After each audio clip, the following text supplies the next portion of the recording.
Les amis, le Barça, sacré champion d'Espagne pour la 29e fois de son histoire, ou le nouveau couronnement de la méthode Hansi Flick. C'est à la une aujourd'hui de cette nouvelle édition. Nous sommes le lundi 11 mai, il est 16h, heure française, c'est donc l'heure de votre Risk Club, votre revue de presse internationale pour, comme tous les jours, parler football ensemble librement et gratuitement, vous le savez, où que nous soyons sur la planète francophone, grâce à toutes les plateformes de TV5 Monde et l'application TV5 Monde Plus. Grande partie mercato aujourd'hui, la bataille âpre pour les places européennes en France et en Italie, le débrief de la Liga espagnole, mais c'est par l'Angleterre qu'on va démarrer les amis, car regardez, Monsieur Trossard, l'international belge d'Arsenal, a marqué et a sorti les jumelles, car ça y est, le titre de champion est en point de mire pour Arsenal. Regardez, c'est à la une de tous les tabloïds anglais, on fait le point sur le classement avec certes toujours un match de retard pour Manchester City, mais regardez le ballottage, ça y est largement favorable pour les hommes de Mikel Arteta et Arsenal. 5 points d'avance, tout s'est joué dans les ultimes minutes avec le but de Trossard. Et regardez cette action ici sur la pelouse donc de West Ham. David Raya, le gardien international espagnol d'Arsenal, va sortir sur un dernier coup de pied arrêté. Son homologue de West Ham est monté, le ballon va entrer, mais le but va être annulé. Faute sur Raya. Vous le voyez sur cette image. C'est à la une de tous les tabloïds. Regardez là, notamment la une du Sun. Cette photo, selon moi, est la plus parlante. Elle est prise de derrière. On va zoomer dessus. Regardez la position de Raya. Regardez Todibo, le défenseur de West Ham, qui avec son bras tient le maillot de Raya. Et regardez Pablo, qui avec son bras également prend celui de David Raya pour l'empêcher d'aller toucher ce ballon. Le ballon va entrer. La VAR passe par là et annule, selon moi, justement, ce but à l'avantage de West Ham pour donner donc la victoire à Arsenal, qui a donc une main sur le titre de champion avec des hommes forts dans ce match. David Raya, et on va en parler, mais regardez Trossard, les amis, auteur de ce but, rendez-vous compte, regardez tout en bas, dans les pages intérieures du Sun, ce petit chiffre 26, les amis, cela fait exactement 1457 minutes que Trossard ne marquait plus, toute compétition confondue pour Arsenal. Ce but vaut de l'or, 26 matchs après, c'était lors de la victoire 4-1 le 30 décembre dernier face à Aston Villa. Ce but, je vous l'ai dit, vaut de l'or pour Mikel Arteta. C'est peut-être le but du titre, avec donc Trossard et avec encore un Magic Raya dans les buts. Les amis, il a fait des arrêts absolument de partout avec un nouveau clean sheet. C'est son 18e clean sheet cette saison. Rendez-vous compte, depuis qu'il est arrivé en Première Ligue en 2023, 16 clean sheets, 13 clean sheets, 18 clean sheets. Vous faites la somme de tout ça, ça vous donne ce tableau pour nous montrer qu'il est tout simplement le meilleur gardien de Première Ligue. Oui, avec un total de 47 clean sheets, 11 de mieux que le deuxième sur le podium, Jordan Pickford, ou encore Dean Anderson avec 26 clean sheets. Regardez ce tableau, il est largement devant le père David Raya, qui, vous le savez, je vous l'avais annoncé, a pris pour la troisième fois consécutive le Golden Glove, le gant d'or, qui vient primer le meilleur gardien de la saison. Arsenal réussit le bon coup, le titre est en jeu avec également, vous le savez, la grande finale de la Ligue des Champions face au Paris Saint-Germain. Mercato en Angleterre, regardez Zirkzee, le Hollandais de Manchester United, l'attaquant à la une des pages sport du Sun également. Pourquoi on nous en parle? On nous annonce qu'il serait exit sortant pour la saison prochaine, avec un autre visage qui apparaît et que vous reconnaissez. Regardez tout d'abord les chiffres en page intérieure. Ils sont très criants. Les 2 saisons de Zirkzee du côté de Manchester United. Je vous rappelle qu'il est arrivé en provenance de Bologne, lui qui a notamment été formé du côté du Bayern Munich avant d'être prêté à Parme et à Anderlecht en Belgique. Bologne était allé le chercher, puis Manchester United. 2 saisons. Regardez le nombre de matchs, 49-24, largement à la baisse. Regardez le nombre de titularisation, 22 sur la première saison sur 49 matchs. Regardez seulement cette saison, 5 titularisations seulement. C'est largement à la baisse. Et regardez le nombre de buts inscrits. Lui qui avait été choisi notamment par Carrick pour remplacer Sesko, qui avait été blessé, vous le savez. 7 lors de sa première saison, 2 seulement cette saison avec Manchester United. Regardez le ratio par minute jouée, 319, un but tous les 319 minutes. Il devrait donc quitter déjà Manchester United. Et regardez qui pourrait le remplacer. C'est absolument incroyable. Je vous zoome dessus. Regardez monsieur Danny Welbeck, les amis. L'ancien de Manchester United. Lui qui était en 2014 du côté de Man U et qui aujourd'hui, vous le savez, fait le bonheur de Brighton. Eh bien, regardez le petit papier qui est ici. On nous dit très clairement que Zirkzee est sur la voie de sortie. Il ne marque plus. Et Danny Welbeck, 12 ans après, pourrait revenir à Manchester United. Il a 35 ans. Il est en train de tout éclater avec Brighton. Tant et si bien, rendez-vous compte que même l'équipe anglaise serait même à le ramener pour son expérience du côté des Three Lions pour la prochaine Coupe du Monde. En attendant, sera-t-il du côté de Manchester la saison prochaine pour un grand retour? Ça me semble intéressant. Qu'en pensez-vous? Dites-moi et parlez-moi de la sortie éventuelle de Zirkzee et le retour éventuel de Danny Welbeck. Mercato encore rapidement avant de filer du côté de la Serie A et de la Ligue 1 puis de l'Espagne. Regardez, je vous parle de Tottenham. Vous le savez, match ultra important aujourd'hui. Regardez, c'est face à Leeds dans la bataille, vous le savez, pour le maintien. Leeds est ici, Tottenham est ici, la ligne de flottaison est juste là, West Ham est juste derrière. Et vous le savez, qui défendra les buts de Tottenham ce soir? Eh bien, normalement, c'est Anthony Kinski. Vous vous souvenez de cet épisode où face à l'Atlético Madrid, après avoir pris 3 buts en un quart d'heure, Igor Tudor, le prédécesseur de De Zerbi, l'avait sorti, remplacé justement par Vicario qui est ici. Il s'est refait la cerise, il est revenu au premier rang, notamment avec De Zerbi, mais De Zerbi est très très clair. Si tout se passe bien pour la saison prochaine, il veut absolument garder son compatriote italien Vicario qui normalement, vous le savez, pouvait rentrer en Serie A. De nombreux clubs italiens veulent aller le chercher. Eh bien, aujourd'hui, dans les tabloïds anglais, on nous dit que De Zerbi va faire le pressing maximum pour le garder, pour être le numéro 1 de Tottenham la saison prochaine. Faut-il encore se maintenir, bien évidemment, dans cette première ligue anglaise? On part sur la bataille pour les places européennes, les amis. Regardez tout d'abord la France, la une du quotidien. L'équipe, la bonne opération du week-end, elle est pour Lille. Regardez, Lille aux anges, victoire à Monaco, 1-0, double effet positif pour les Lillois, les amis, qui montent sur le podium au détriment de l'Olympique Lyonnais. Et puis la mauvaise opération, elle est pour Monaco qui perd l'accessit en Ligue des Champions. Le constat d'échec pour l'AS Monaco, c'était l'objectif majeur de la saison, être en Ligue des Champions la saison prochaine. Eh bien, objectif manqué avec cette défaite à domicile face à Lille. Et du coup, regardez l'Olympique Lyonnais qui, de son côté, a été battu à Toulouse 2-1.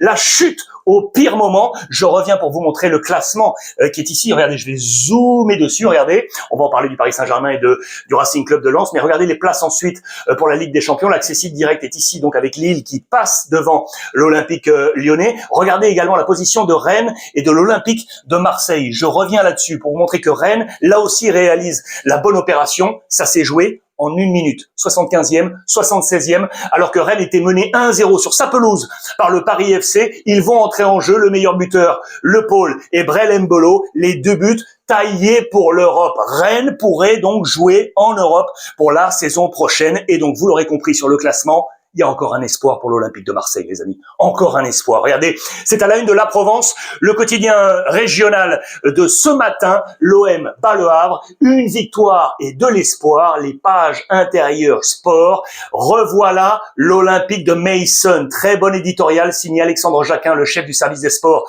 de La Provence. Merci Greenwood, lui que l'on voyait écarté de ce groupe, puis revenir. Et c'est lui qui marque le penalty de la victoire. Encore une once d'espoir pour jouer l'Europe la saison prochaine. Regardez, c'était en présence d'Alban Juster, le président par intérim de l'Olympique de Marseille et le futur président, monsieur Stéphane Richard. Heureusement que Greenwood était là et heureusement que Rouly était là à l'Olympique de Marseille, les amis. Il a éteint l'incendie. Regardez les notes qui sont ici, car vous pouvez le constater, les notes de La Provence, pas bonnes du tout pour les joueurs de l'Olympique de Marseille. Heureusement, 6 et 6. Pour le reste, regardez, ça oscille entre du 3 et du 4,5. Pas terrible du tout, l'ensemble des notes de l'Olympique de Marseille, mais l'essentiel est là avec cette victoire et donc l'espoir de jouer en Europe pour la saison prochaine. Le Paris Saint-Germain s'est imposé à Brest avec un but dans les 10 dernières minutes, signé Monsieur Désiré Doué avec le nouveau maillot du Paris Saint-Germain pour la saison prochaine. Le titre de champion n'est pas encore là, mais ça y est, là aussi les jumelles sont de sortie pour le Paris Saint-Germain avant notamment la finale de Ligue des Champions. Puis regardez, dans le même temps,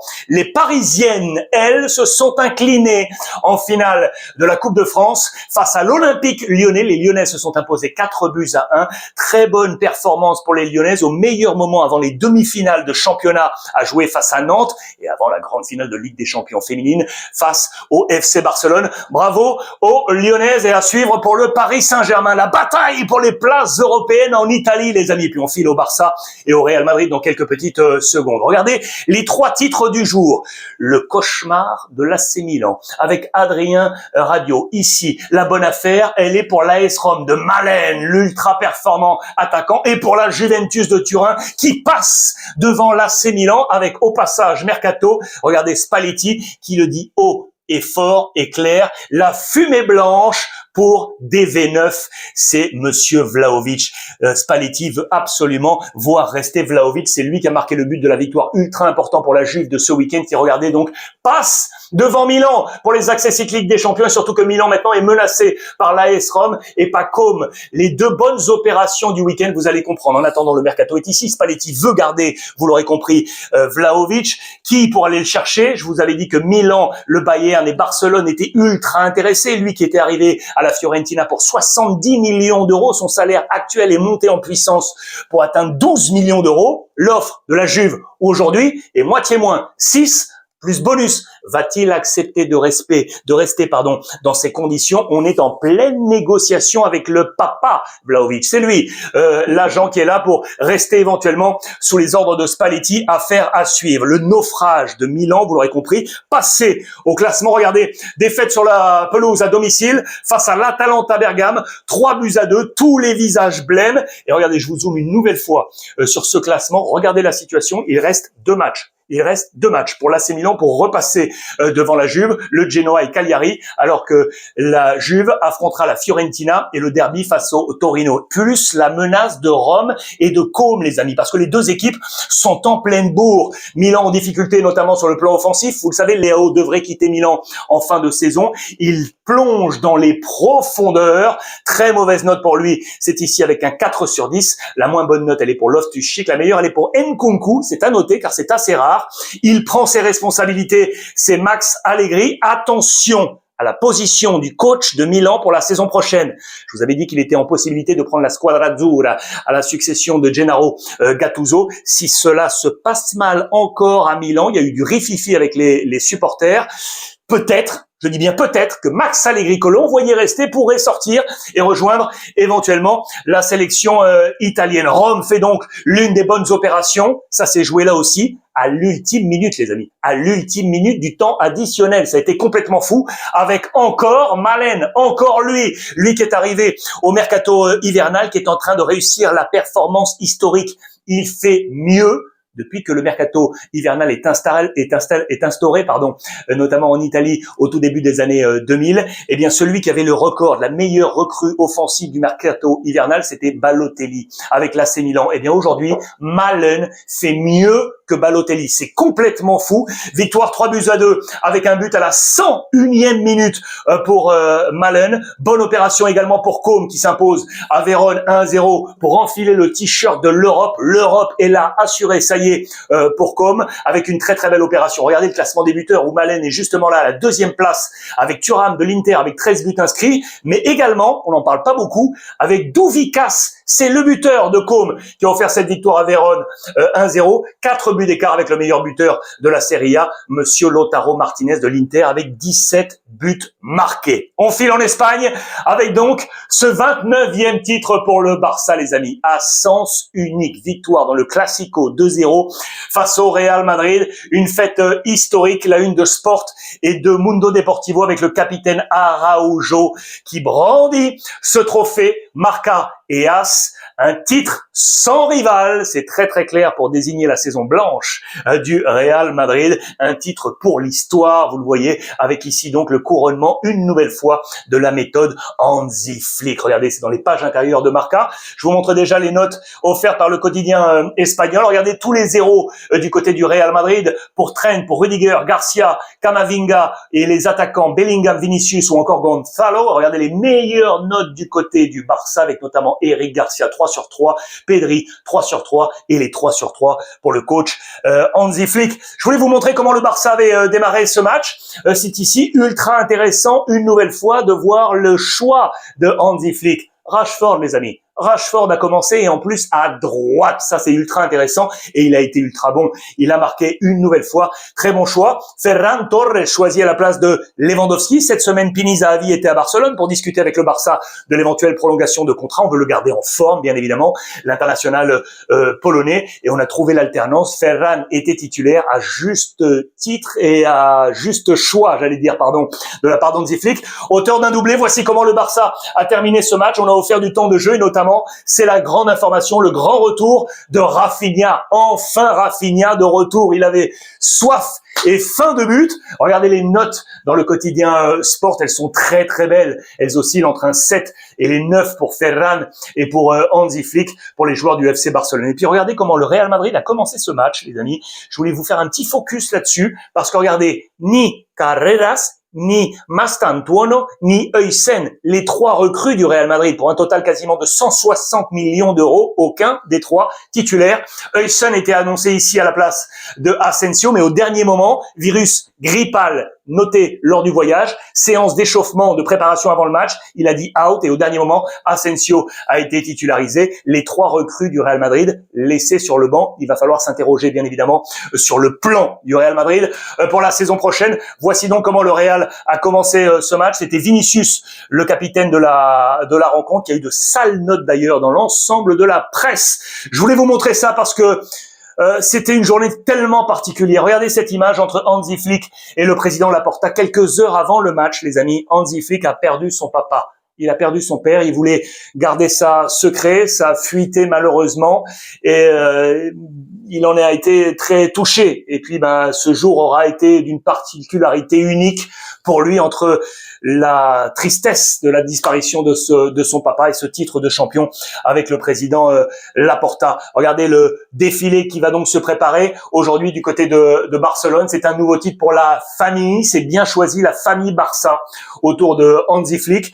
Et regardez le Barça qui, très clairement, depuis les années 90, eh bien, truste largement les titres de champion. La période Messi, Xavi, Iniesta, toute cette génération dorée, avec le nombre de titres pour les Catalans. Il y en a 19 titres jaunes, largement supérieurs, notamment au Real Madrid, qui, vous le savez, a pris largement tous ces titres dans la période la plus ancienne de l'histoire de la Liga, dans la période récente. Eh bien, c'est le Barça qui est devant le Real Madrid au nombre de titres remportés. Une nouvelle fois la double page avec cet honneur, cet hommage rendu au papa de Hansi Flick. Il y a eu une minute de silence avant le coup d'envoi de cette rencontre. Quel sera l'avenir d'Alvaro Arbeloa? Bon, eh bien, regardez, nous verrons ce qui va se passer. Regardez les notes du Real Madrid du quotidien Sport avec ce 1 sur 10, vous le voyez, pour Vinicius. On ne sait pas ce qui va se passer, mais ce qui est sûr, c'est que le Real Madrid revient toujours. Je vais vous proposer d'ailleurs en fin de journée une vidéo avec Pablo Polo, notre confrère et correspondant, vous le savez, du côté de